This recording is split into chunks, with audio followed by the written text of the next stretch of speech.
Te damos la bienvenida a un nuevo audio de la hora silenciosa de Palabra de Vida, donde líderes alrededor del mundo compartirán con nosotros. El día de hoy escuchamos a... Hola, ¿cómo están? Eduardo Páez de Cinco Saltos en Argentina. Una alegría poder compartir en este día la palabra del Señor. Y hoy nos toca detenernos en un pasaje muy especial en el libro de los Hechos, en el capítulo 23, entre los versículos 23 a 35. En el contexto nos encontramos con el relato del viaje de Pablo a Jerusalén y las circunstancias que le acontecen ahí.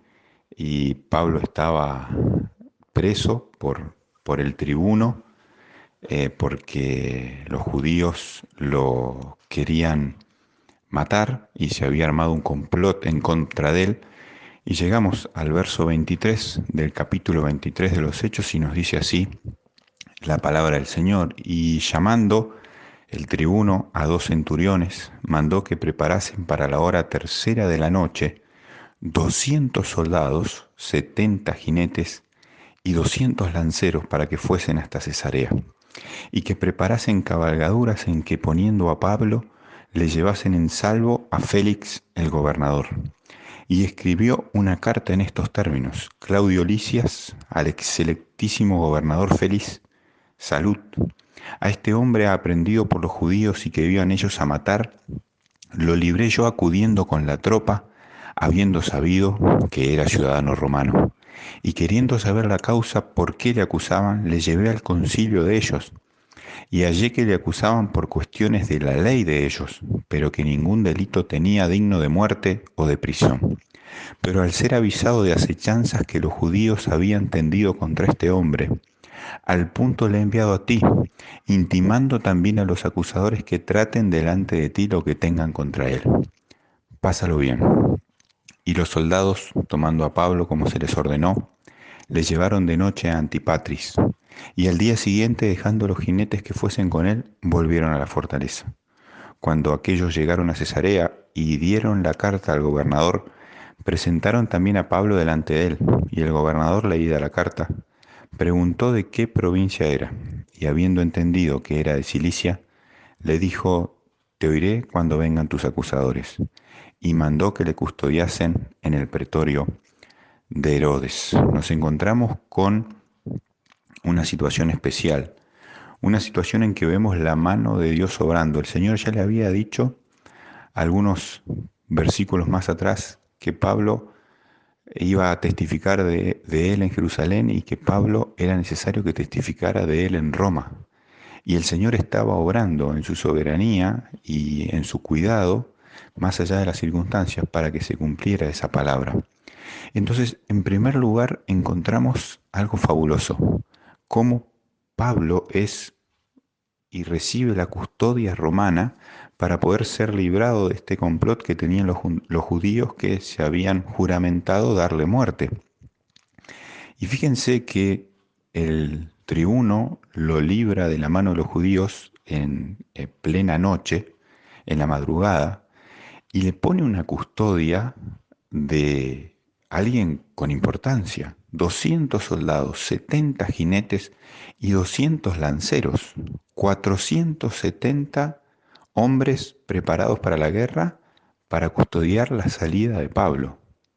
Una gran custodia, una preparación que vemos la mano de Dios obrando, protegiéndolo de todo peligro.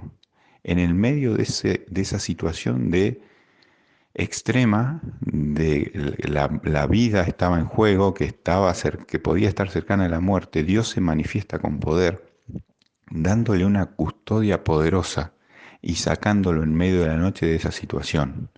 Verdaderamente Dios obrando, como Dios obra en nuestra vida, como Dios quiere obrar en nuestra vida. Si somos obedientes y procuramos hacer su voluntad, Él está en control. Él quiere darnos de su bendición, de su cuidado, más allá de las circunstancias. Ahora, no solamente una custodia, una gran custodia, una custodia de poder romana, sino nos encontramos con una carta de autoridad.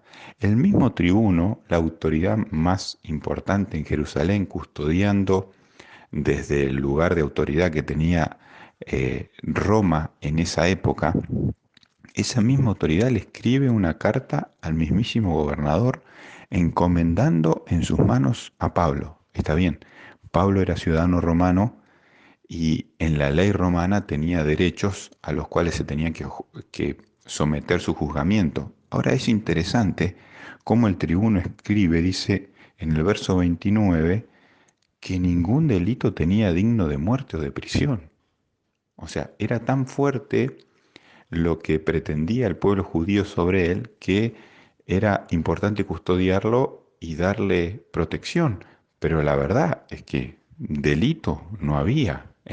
Contra la ley romana, Pablo no había hecho ningún acto de delincuencia ni nada que podía ser juzgado. ¿Cómo vemos aquí un paralelismo con el Señor Jesucristo? El Señor Jesucristo fue juzgado por Pilato por cuestiones netamente de poder y política, pero ningún delito él tenía.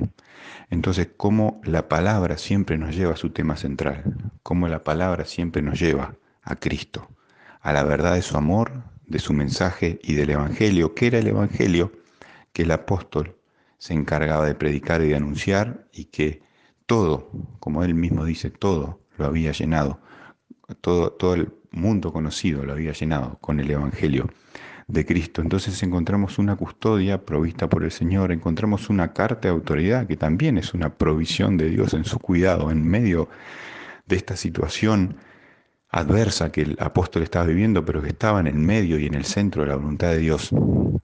Y al final nos encontramos propiamente con el cuidado de Dios.